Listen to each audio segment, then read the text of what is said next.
Tadi ada saya lihat sepintas begitu ya, karena waktunya cukup singkat, tidak dibahas secara detail. Kita hanya ada satu elemen yang itu juga menjadi program unggulan dari capres yang terpilih, dan itu tentu harus dihitung secara seksama sehingga bisa dideliver dengan baik. Karena sekali lagi, kalau tidak salah kan 83 juta ya yang akan diberikan makan siang gratis dan susu gratis, itu tentu secara nominal cukup besar, bukan cukup besar-besar, tapi harapannya setahu saya berkali-kali Pak Prabowo dalam penyampaian visi misinya selama ini bukan hanya ingin mengentaskan kelaparan, stunting, gizi buruk, termasuk juga menyelamatkan ibu-ibu yang melahirkan begitu, tetapi dengan program makan siang gratis termasuk susu gratis itu tujuannya adalah untuk menggerakkan ekonomi, karena akan ada demand yang besar, akan ada permintaan terhadap bahan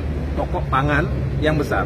Karena bisa dibayangkan untuk satu anak saja perlu berarti beras, nasinya, lauk, sayur, buah, susu, kalikan 83 juta.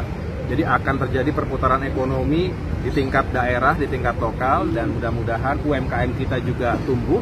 Para petani kita juga senang, para nelayan juga senang karena hasil panen pertanian dan juga hasil tangkapan di lautnya juga bisa diserap langsung untuk memenuhi program makan siang gratis tadi.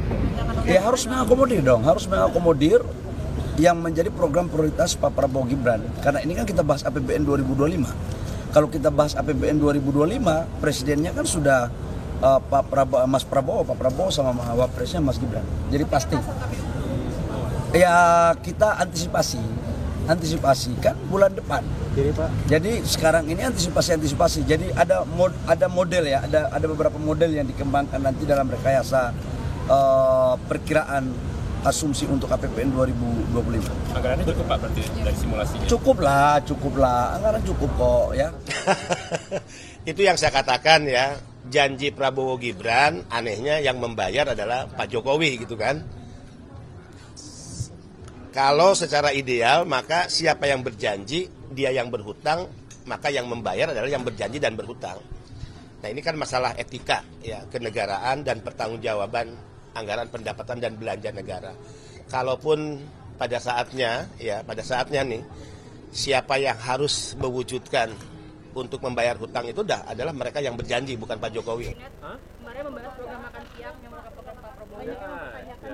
Tidak ada, hanya dalam sidang kabinet paripurna saya sampaikan bahwa program presiden terpilih harus sudah dimasukkan dalam rencana anggaran 2025 supaya presiden terpilih menjadi lebih cepat dan lebih mudah dalam nanti penganggaran, tidak kembali lagi mengajukan anggaran kepada DPR. Jadi inilah yang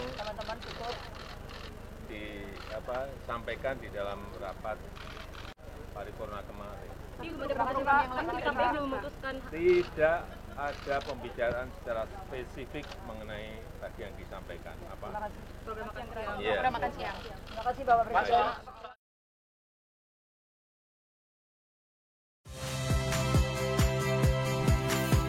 Saya Radi Saputro. Saksikan program-program Kompas TV melalui siaran digital, pay TV dan media streaming lainnya. Kompas TV, independen, terpercaya.